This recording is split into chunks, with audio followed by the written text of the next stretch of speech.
Bien-aimés, bonsoir. Nous sommes très heureux de nous retrouver ce soir ensemble pour ce temps de partage autour de l'Évangile. Nous voulons vous saluer, chacun en particulier, tous les frères et sœurs de la région de Saint-André, de Cambuston, également nos frères et sœurs d'Elbourg que nous saluons dans le nom de Jésus, et ainsi que tous ceux et toutes celles qui vont nous rejoindre à l'occasion de ce partage autour de la parole de Dieu.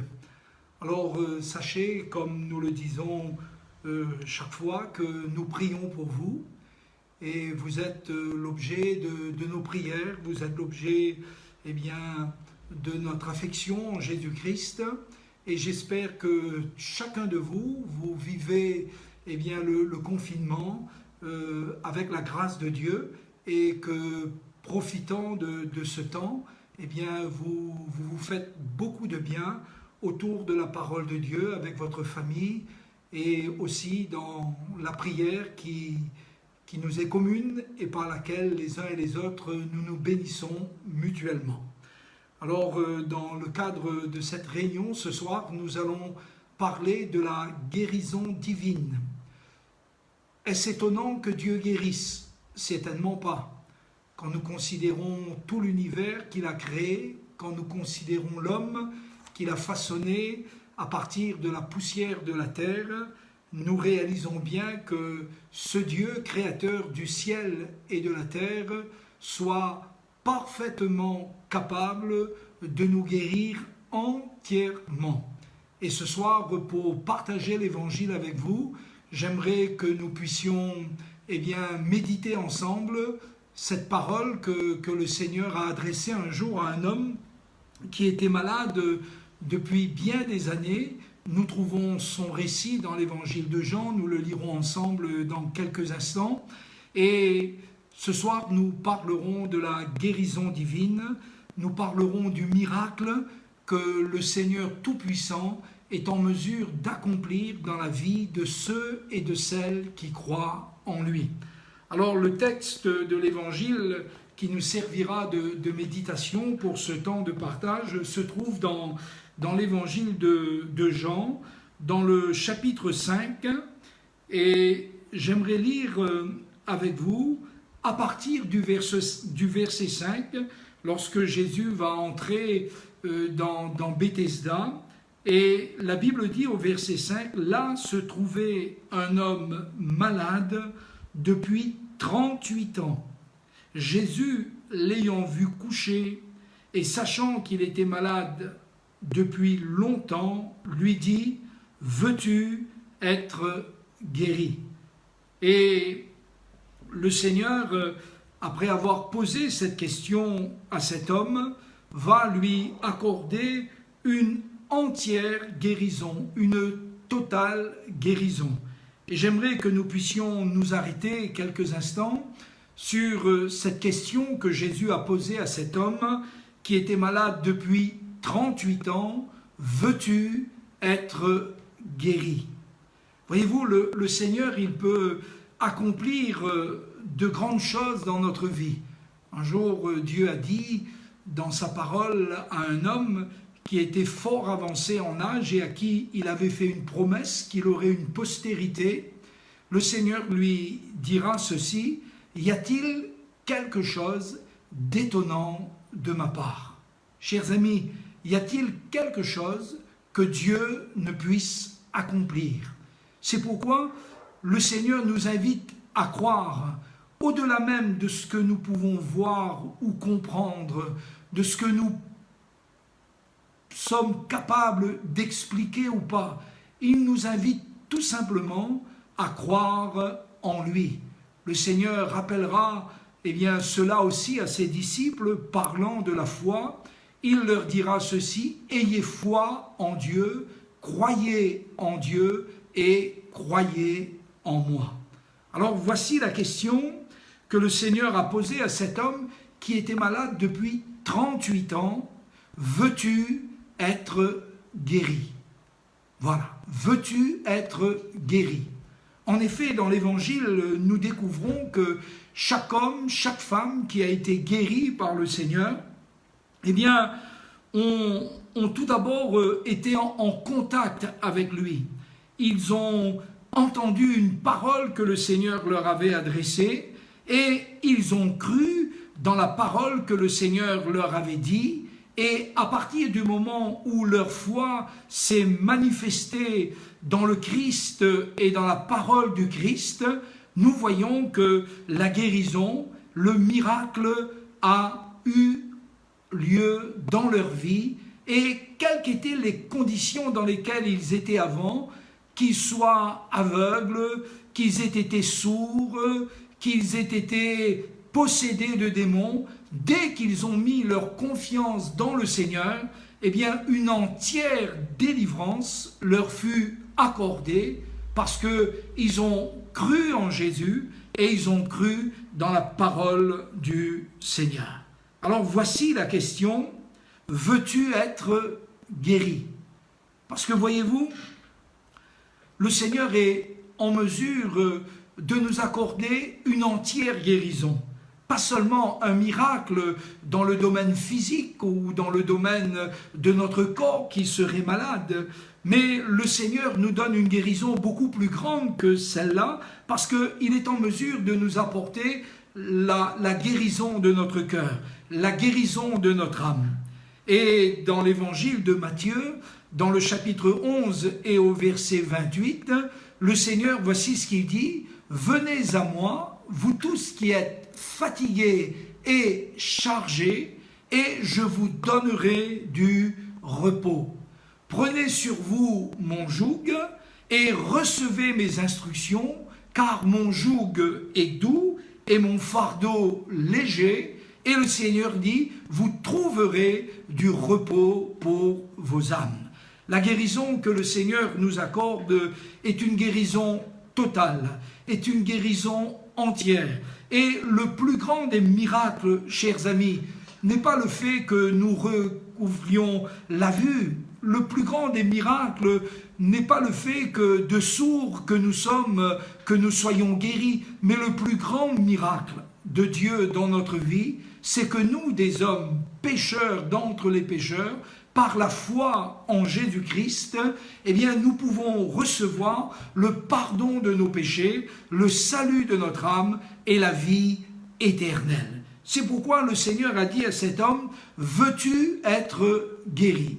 Alors, j'aimerais que nous puissions eh bien, répondre à cette question. Et le texte que je viens de vous citer dans Matthieu 11, 28 est une réponse à la question que le Seigneur pose à cet homme. Voilà. Veux-tu être guéri? Pour être guéri, nous devons venir à Jésus. Pourquoi est-ce important pour vous et pour moi, chers amis, de venir à Jésus? Parce que le Seigneur lui-même dit que nul ne peut venir au Père que par lui. Et si nous voulons que Dieu le Père nous accorde eh bien, sa grâce, si nous voulons que Dieu le Père nous accorde sa miséricorde, si nous voulons que Dieu le Père jette sur nous un regard de compassion et de miséricorde, eh bien, nous devons venir à Jésus. La Bible dit que Dieu a tant aimé le monde qu'il a donné son Fils unique afin que quiconque croit en lui ne périsse point, mais qu'il ait la vie éternelle. Et chers amis, voilà la promesse qui nous est faite. Voilà comment l'amour et la grâce de Dieu peuvent se manifester dans notre vie lorsque nous venons à Jésus. Lorsque nous croyons en Jésus, lorsque nous confessons le Christ, le Seigneur, dans notre cœur. Pourquoi est-ce important pour nous les hommes de croire en Jésus? Parce que c'est lui le sauveur que Dieu a donné. La Bible dit, et c'est l'apôtre Pierre qui le rappellera, il n'y a de salut en aucun autre, car il n'y a sous le ciel aucun autre nom qui ait été donné parmi les hommes par lequel nous devions être sauvés, si ce n'est le nom de Jésus. Et c'est pourquoi le Seigneur nous demande de venir à lui, parce que lui seul est le Sauveur. Lui seul est le médiateur entre Dieu et les hommes. L'apôtre Paul dit à Timothée, il y a un seul Dieu, mais il y a aussi un seul médiateur entre Dieu et les hommes, Jésus-Christ, homme, qui s'est livré lui-même en rançon pour nous. Et chers amis, voilà pourquoi, eh bien, nous devons venir à Jésus parce qu'il est le seul sauveur. Oh, vous pourrez admirer quelques grands hommes de ce monde. Vous pouvez même énumérer quelques grands hommes qui ont traversé l'histoire et qui certainement ont fait des choses remarquables, se sont engagés avec détermination dans ce qu'ils croyaient et dans ce qui était les valeurs dans lesquelles ils se reconnaissaient, mais aucun homme, aussi grand soit-il, n'est en mesure de nous sauver, n'est en mesure de nous apporter le salut de notre âme, le pardon de nos péchés et la vie éternelle. Seul Jésus a reçu du Père cette autorité. Seul Jésus a reçu du Père cette mission d'être le sauveur des hommes. Et quand Jésus dit « Veux-tu être guéri ?» Eh bien, chers amis, si nous voulons être guéris, eh bien, nous devons venir à Jésus. Qu'est-ce que cela pourrait vouloir dire d'une manière concrète? Eh bien, l'apôtre Paul répond à cela dans l'épître aux Romains. Et j'aimerais lire avec vous cette parole de foi. Voici ce qu'il dit dans Romains au chapitre 10 et à partir du verset 8. C'est la parole de la foi que nous proclamons, à savoir, voyez-vous, notre guérison, notre délivrance, notre pardon vient de ce que l'on entend. Et ce que l'on entend vient de la parole du Seigneur Jésus. Alors l'apôtre Paul dit, c'est la parole de la foi que nous proclamons, à savoir, si de ta bouche tu reconnais publiquement que Jésus est Seigneur, et si dans ton cœur tu crois avec confiance que Dieu l'a ressuscité des morts, tu seras délivré. Car c'est avec le cœur que l'on parvient à la foi, et ainsi on obtient la justice. Et c'est en confessant publiquement avec la bouche que l'on obtient la délivrance. En effet, voilà ce que dit l'apôtre Paul quand il parle du Seigneur. Il dit que pour que nous soyons guéris, pour que nous soyons délivrés, pour que nous soyons sauvés et pardonnés de nos péchés, seule la personne de Jésus-Christ, seul le Seigneur Jésus est en mesure d'accomplir ce miracle dans notre vie. Et l'apôtre Paul dit, c'est la parole de la foi que nous proclamons. Et l'évangile, c'est le message de la foi. Chers amis, l'évangile, c'est la parole de Dieu, c'est la bonne nouvelle de Dieu. Nous apprenons que Dieu, dans son amour, nous a donné un sauveur dans la personne de Jésus-Christ le Seigneur. Et c'est pourquoi l'apôtre Paul dit, c'est la parole de la foi que nous prêchons. Voilà. Ce n'est pas, autre chose que la parole de la foi que nous prêchons. Et quelle est donc cette parole de la foi que nous prêchons? Nous prêchons que Christ, le Seigneur, est mort pour nos péchés à la croix du Golgotha. Cela est très important, parce que, chers amis, c'est en mourant à la croix du Golgotha que le Seigneur a le pouvoir de nous sauver parfaitement, de nous sauver entièrement. Et c'est pourquoi la Bible dit que Christ crucifié, c'est une folie pour ceux qui périssent. Et nous comprenons bien cela. Nous pouvons le comprendre parce que nous-mêmes, avant de connaître le Seigneur, eh bien, nous pensions que ce Jésus qui a été crucifié, eh bien, était seulement un fait historique. Nous pensions alors que, eh bien, le Jésus, eh bien, il a été crucifié et cela s'arrêtait à là. Mais en réalité, lorsque nous avons cru dans notre cœur, et lorsque nous avons confessé de nos lèvres que ce Jésus qui a été crucifié, eh bien, il a été crucifié pour nos péchés.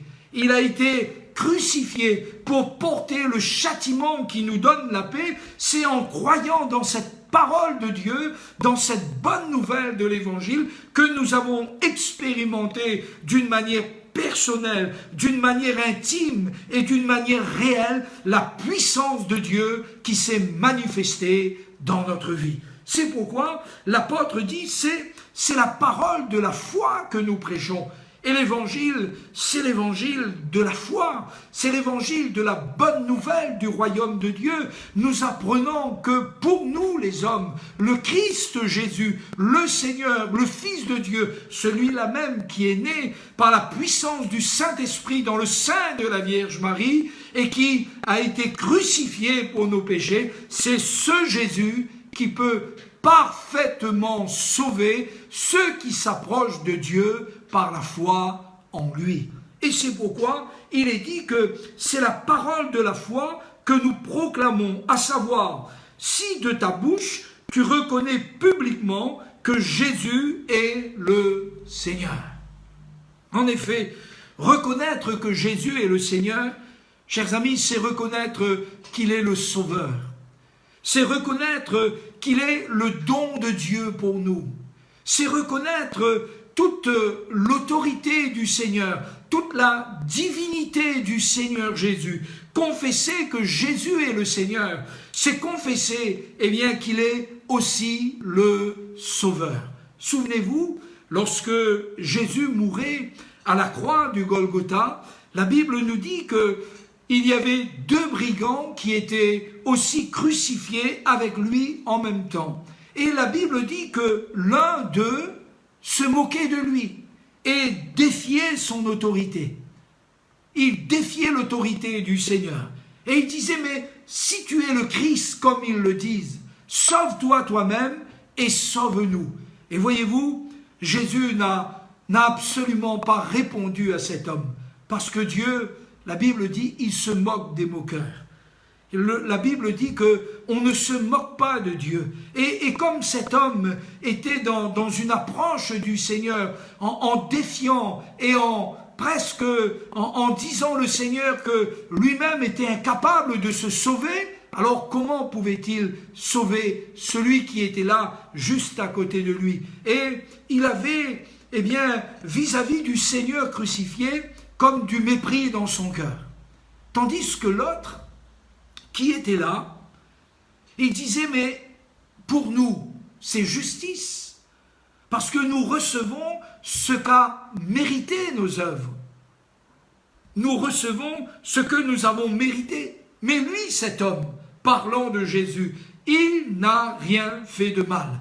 Donc cet homme, voyez-vous, il reconnaissait que ce Jésus qui était là, crucifié au milieu d'eux, lui, ce Jésus, il n'avait rien fait de mal. Vous ne pouvez pas, en lisant honnêtement l'Évangile, vous ne pouvez pas, en lisant honnêtement la parole de Dieu, voir un seul passage de l'Écriture où Jésus a fait du mal. Voyez-vous, il est venu, comme il le dira lui-même, il est venu avec l'onction de Dieu, il est venu de la part de Dieu, il est venu revêtu de l'Esprit de Dieu. Et dans l'évangile de Luc, il rappelle que son ministère est un ministère de délivrance, est un ministère de guérison, est un ministère eh bien, de réconciliation avec Dieu pour tous les hommes, est un ministère où il inaugure en même temps pour ceux qui croient un temps de salut, un temps de grâce de la part du Seigneur. Et cet homme, il a dit, mais celui-là n'a rien fait de mal. Alors pourquoi Jésus était-il crucifié? s'il n'a rien fait de mal. J'aimerais te le dire, mon ami, il a été crucifié pour toi et pour moi. C'est à cause de nos péchés. Et le prophète Ésaïe, marqué par l'Esprit de Dieu, avait annoncé 800 ans à l'avance. Il avait prophétisé cette parole de Dieu par laquelle le Christ allait souffrir, par laquelle le Christ allait être crucifié, par laquelle le Christ allait être mis au rang des malfaiteurs et il allait porter le jugement. Et le prophète Ésaïe dit, le châtiment qui nous donne la paix est tombé sur lui. C'est exactement de la crucifixion de Jésus que Ésaïe, marqué par l'Esprit de Dieu, a prophétisé. Chers amis, tout est accompli. Ce sont là les dernières paroles de Jésus à la croix. Tout est accompli. Et c'est pourquoi ce soir, le Seigneur peut guérir parfaitement ceux et celles qui mettent sa confiance en lui et qui confessent de leurs lèvres, de leur bouche, que Jésus est le Seigneur. Ensuite, l'apôtre dit, si tu confesses de tes lèvres le Seigneur Jésus, et si dans ton cœur tu crois avec confiance que Dieu l'a ressuscité des morts. Alors qu'est-ce que cela veut dire, chers amis, concrètement? Qu'est-ce que cela veut dire? Cela veut dire que Jésus est vivant. Et si vous cherchez un leader pour votre vie, si vous cherchez quelqu'un en qui vous pouvez mettre votre confiance, non seulement pour cette vie, mais devant la mort et devant l'éternité, il n'y a personne d'autre que Jésus. Jésus est le seul Seigneur, il est le seul Sauveur, et ceux qui mettent en lui leur confiance, sont parfaitement sauvés, sont entièrement sauvés. Si tu crois avec confiance que Dieu l'a ressuscité des morts, alors veux-tu être guéri? Si tu veux être guéri, confesse de tes lèvres que Jésus est le Seigneur. Reconnais son autorité, accepte son joug dans ton cœur, accepte son autorité sur sa vie, reconnais qu'il est le Seigneur qui est en mesure de te sauver, et dans ton cœur, crois avec confiance que Dieu l'a ressuscité des morts. Et la bonne nouvelle de l'évangile, chers amis, c'est que le Christ est ressuscité des morts. Alléluia! Il est ressuscité d'entre les morts. On ne peut pas chercher Jésus dans la mort. Qui a le pouvoir de la mort? La Bible dit que c'est le diable. Comment la mort est entrée dans le monde? À cause, nous dit la Bible, de la désobéissance d'un seul. La mort s'est étendue à tous les hommes. C'est pour cela, chers amis, qu'il y a des cimetières de partout. C'est pour cela que le plus robuste,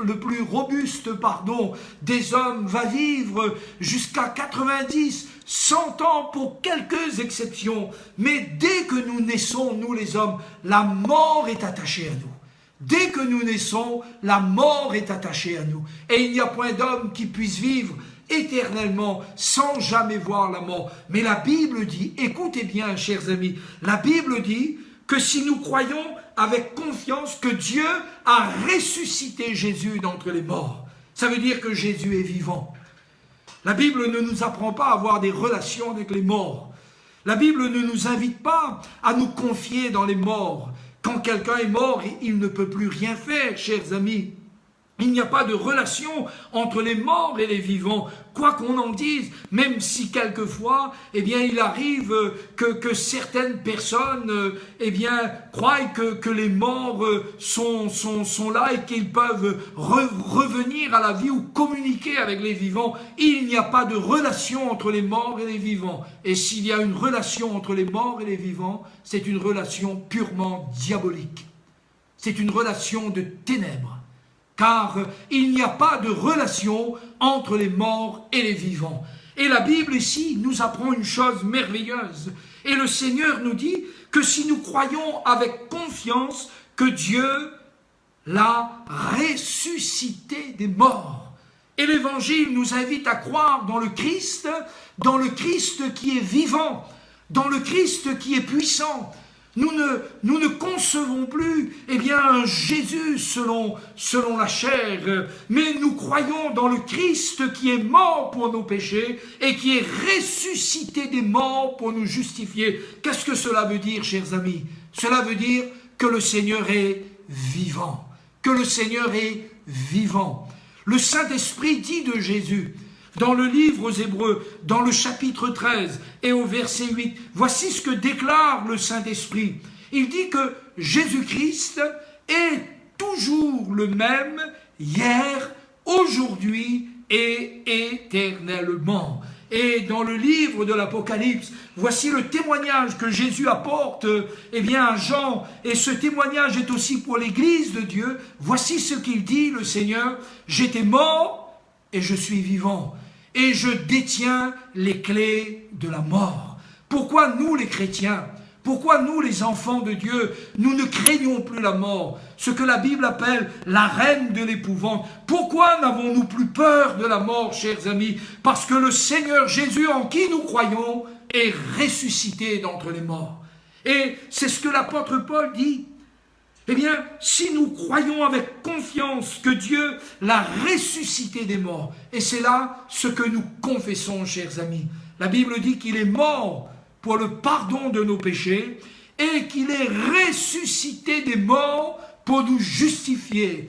C'est d'un tel sauveur que nous avons besoin. C'est pourquoi Jésus a dit à cet homme ce jour-là, « Veux-tu être guéri ?» Parce que voyez-vous, tout est accompli en Jésus. En Jésus, nous avons le pardon de nos péchés. En Jésus, nous avons le salut de notre âme. En Jésus, nous avons la guérison de notre corps. En Jésus, nous sommes justifiés. En Jésus, nous sommes sanctifiés. Et en Jésus, nous sommes glorifiés. Et l'apôtre Jean dit que ceux qui croient en lui, le pouvoir de devenir enfants de Dieu leur est donné. Leur est donné. Et c'est pourquoi, chers amis, l'apôtre dit, mais si tu crois dans ton cœur avec confiance que Dieu l'a ressuscité des morts, et c'est ça la bonne nouvelle de l'évangile, chers amis, c'est que nous avons un sauveur qui est toujours vivant. Nous n'avons pas besoin d'idoles muettes, nous n'avons pas besoin d'user de magie, nous n'avons pas besoin de trafiquer avec les ténèbres, parce que notre Dieu est vivant. Et en ressuscitant d'entre les morts son Christ, son Sauveur, Dieu a donné une preuve certaine à tous les hommes que Jésus est le Seigneur et que Jésus est le Sauveur. C'est pourquoi la Bible dit, c'est la parole de la foi que nous proclamons, à savoir, si de ta bouche tu reconnais publiquement que Jésus est le Seigneur, et si dans ton cœur tu crois avec confiance que Dieu l'a ressuscité des morts, tu seras délivré, tu seras sauvé. Veux-tu être guéri? Vois-tu, pour être guéri, mon ami, pour être pardonné de tes péchés, pour être réconcilié avec Dieu, pour recevoir la paix de Dieu dans ton cœur, pour recevoir l'assurance du salut et de la vie éternelle, Jésus est le Sauveur. Jésus est le médiateur. Il n'y a de salut en aucun autre. Cesse de mettre ta confiance, mon ami, dans les idoles. Cesse de mettre ta confiance dans les hommes. Cesse de mettre ta confiance dans le système religieux. Mets ta confiance en Jésus, car il est le Sauveur qui t'a été donné. Lorsque l'ange Gabriel salue Marie pour lui dire qu'elle a été choisie parmi toutes les jeunes filles d'Israël, l'ange lui dit, tu lui donneras le nom d'Emmanuel, tu lui donneras le nom d'Emmanuel, ce qui signifie Dieu avec nous. Et c'est ça qui est merveilleux. En Jésus-Christ, chers amis, nous avons Dieu avec nous. C'est pourquoi la Bible dit que les apôtres s'en allèrent prêcher partout, parce qu'ils avaient expérimenté eux aussi la résurrection de Jésus. Jésus s'est montré à eux pendant 40 jours environ, leur parlant des choses qui concernent le royaume de Dieu. Et ils sont allés prêcher au nom de Jésus. Et ils ont été émerveillés. de voir que dans le nom de Jésus, il se faisait des signes, des prodiges et des miracles. La Bible dit que le Seigneur travaillait avec eux et le Seigneur confirmait sa parole par des signes, par des prodiges et par des miracles et par l'effusion du Saint-Esprit. C'était des signes puissants, miraculeux. Et c'est ainsi, chers amis, que l'Évangile s'est propagé dans le monde entier. Car la bonne nouvelle de l'Évangile ne consiste pas en paroles seulement, mais elle est aussi accompagnée de puissance, de miracles, de délivrance, de guérison, de résurrection d'entre les morts et de délivrance. C'est ainsi que Dieu a glorifié Jésus en le donnant comme le sacrifice pour nos vies, parce qu'il est l'agneau de Dieu qui ôte le péché du monde. Mais c'est ainsi que Dieu a glorifié Jésus en le ressuscitant d'entre les morts. Car par la puissance du Saint-Esprit, le Christ est ressuscité d'entre les morts pour ne plus jamais mourir et pour être un sauveur toujours vivant, toujours puissant et toujours capable de délivrer ceux et celles qui croient en lui. Si de ta bouche tu reconnais publiquement que Jésus est le Seigneur, et si dans ton cœur tu crois avec confiance que Dieu l'a ressuscité des morts, tu seras délivré. Et regardez ce que l'apôtre dit. Car c'est avec le cœur que l'on parvient à la foi, et ainsi on obtient la justice.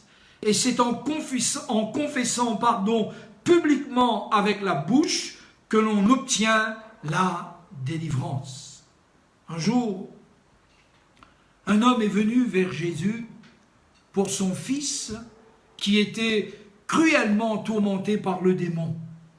Et les démons qui possédaient cet enfant le jetaient tantôt dans l'eau et tantôt dans le feu pour le faire mourir. Voici, la Bible nous dit même que cet homme avait demandé aux disciples de Jésus de délivrer son enfant, mais ils ne furent pas capables, d'apporter la délivrance à cet enfant, et Jésus leur dira pourquoi ensuite ils n'ont pas été capables de chasser ce démon. Et quand cet homme est venu au devant de Jésus, voyez-vous, le doute était déjà dans son cœur. Et il a dit à Jésus ceci: si tu peux quelque chose, viens à notre secours. Si tu peux quelque chose, viens à notre secours. Et Jésus a répondu à cet homme pour que sa foi se manifeste. Il a dit à cet homme: si tu peux, mais tout est possible à celui qui croit. Tout est possible. Vois-tu, mon ami, tout est possible ce soir, si tu crois. Un jour, Jésus a dit à une famille endeuillée, il a dit à la sœur de Lazare, qui était dans le sépulcre depuis maintenant 4 jours, il a dit ceci: ne t'ai-je pas dit que si tu crois, tu verras la gloire de Dieu? Ne t'ai-je pas dit que si tu crois, tu verras la gloire de Dieu? Oui, c'est en croyant dans notre cœur avec confiance, c'est en confessant de nos lèvres que Jésus est le Christ, le Seigneur, mort et ressuscité d'entre les morts. La Bible dit que c'est en confessant et en croyant cela que l'on est délivré et qu'on obtient la délivrance. Un jour, une femme syro-vénitienne est venue vers Jésus, et les disciples pensaient que cette femme était un cas dont Jésus ne voulait pas s'occuper. Et cette femme criait derrière Jésus, le suppliant de délivrer sa petite fille qui, elle aussi, était tourmentée par le démon. Et les disciples ont dit à Jésus: mais Seigneur, renvoie cette femme, renvoie-la, parce qu'elle est en train de crier derrière nous. Et Jésus, après avoir parlé avec cette femme, après lui avoir dit: il n'est pas bien de prendre le pain des enfants et de le jeter aux petits chiens, cette femme, elle a dit quelque chose de merveilleux à Jésus. Elle a dit: mais Seigneur, les petits chiens mangent les miettes qui tombent de la table de leur maître. Et quand Jésus a vu la foi de cette femme, la foi qu'elle confessait dans le Christ, la foi qu'elle confessait en Jésus, Jésus a dit à cette femme, va, car le démon est sorti de ta fille. Et la Bible dit que cette femme s'en est allée, et quand elle a rencontré son enfant, elle a vu que le démon était sorti de sa petite fille. Ne t'ai-je pas dit que si tu crois, veux-tu être guéri? Mon ami, veux-tu être pardonné de tes péchés? Veux-tu ce soir expérimenter dans ta vie, là, miraculeusement, eh bien, la puissance de Dieu? Car Dieu est vivant, car Dieu est puissant, car le Christ est vivant, car le Christ est puissant. Veux-tu, toi aussi, être guéri? Cet homme était malade depuis 38 ans. Et Jésus lui dit, veux-tu être guéri? Et comment cet homme a été guéri? Parce qu'il a reçu la parole de Dieu. Parce qu'il a reçu la parole que le Seigneur lui a dit. Qu'est-ce qu'il a dit, le Seigneur, à cet homme? Quand il a vu que cet homme voulait être guéri, il a dit, lève-toi, prends ton lit et marche. Lève-toi, prends ce vieux grabat, cette vieille natte sur laquelle tu es couché, lève-toi, prends ton lit et marche. Et cet homme, il a expérimenté dans son cœur la puissance de la parole du Seigneur. La parole de Dieu est vivante, chers amis. Avant que nous terminions par la prière, voilà, vous aussi ce soir, vous allez pouvoir expérimenter la puissance de Dieu. Non pas parce que je le dis, mais parce que la parole de la foi que nous proclamons le déclare. Parce que la parole de Dieu le déclare. Alors, chers amis, maintenant, je vais prier avec vous. Et je vous invite à mettre votre confiance dans le Seigneur maintenant. Je vous invite à mettre votre assurance dans le Seigneur. Confesse de ta bouche que Jésus est le Seigneur et crois dans ton cœur que Dieu l'a ressuscité d'entre les morts et tu seras délivré, tu seras sauvé. Alors j'aimerais prier. Et maintenant, j'aimerais que vous sachiez qu'en priant, nous prions le Dieu vivant et vrai. Et Jésus a dit ceci, tout ce que vous demanderez au Père en mon nom, tout ce que vous demanderez au Père en croyant, eh bien, vous le recevrez en mon nom. Voilà, je vois que beaucoup se reconnectent. Je m'excuse, on a été coupé. Je ne sais pas pourquoi. C'est les inconvénients du direct. Mais ce n'est pas grave. Maintenant, nous allons prier pour ceux et celles qui ont besoin du secours. Nous allons prier au nom de Jésus. Jésus a dit, tout ce que vous demanderez au Père en mon nom, croyez que vous l'avez reçu et vous le verrez s'accomplir. Alors, chers amis, nous prions pour vous maintenant, nous prions avec vous et je vous invite, si vous êtes malade vous-même, si vous connaissez quelqu'un qui est malade, je vous invite, puisque c'est la parole de la foi que nous proclamons, je vous invite à confesser de vos lèvres que Jésus est le Seigneur et je vous invite à croire dans votre cœur avec confiance que Jésus est vivant parce que Dieu l'a ressuscité des morts. Et nous n'avons pas d'autre nom qui nous a été donné. Mais ce soir, au nom de Jésus, mon ami, ce soir, au nom du Sauveur, ce soir, en croyant en Jésus-Christ, oui, je le confesse, toi aussi tu peux expérimenter la grâce de Dieu dans ta vie, tu peux expérimenter le pardon de tes péchés, le salut de ton âme et la vie éternelle. Alors, viens à Jésus, venez à moi, dit Jésus, vous tous qui êtes fatigués et chargés, et je vous donnerai du repos. Prenez sur vous mon joug, recevez mes instructions, car mon joug est doux et mon fardeau léger, et vous trouverez du repos pour vos âmes. Nous prions maintenant ensemble, chers amis, et nous demandons à Dieu de bénir tous ceux et toutes celles qui s'attendent à lui maintenant. Notre Père, merci pour le Sauveur que tu nous as donné. Merci pour le don ineffable de ton Christ, de ton Fils, qui est le Seigneur et le Sauveur. Merci pour la mort expiatoire de Jésus à la croix. Merci parce que dans cette mort, le prix de nos péchés a été payé. Le prix de notre guérison a été offert à Dieu notre Père. par le sacrifice de Jésus. Seigneur, merci, merci, merci parce que Jésus, tu l'as ressuscité d'entre les morts. Et ce soir, Père Céleste, nous confessons que toi, le Seigneur du ciel et de la terre, le grand Adonai, le grand je suis, tu as ressuscité Jésus d'entre les morts, pour que maintenant, par la foi en Jésus, nous puissions nous approcher de toi. Père Céleste, au nom de Jésus, nous nous approchons de toi. Et nous te prions pour tous ceux et toutes celles qui sont malades et qui mettent en toi leur confiance, Seigneur. Non pas dans un homme, mais dans la parole de Dieu, dans l'évangile qui est la puissance de Dieu pour le salut de quiconque croit. Père Céleste, nous te prions maintenant, au nom de Jésus, pour que tu délivres, pour que tu guéris, pour que tu sauves, Seigneur.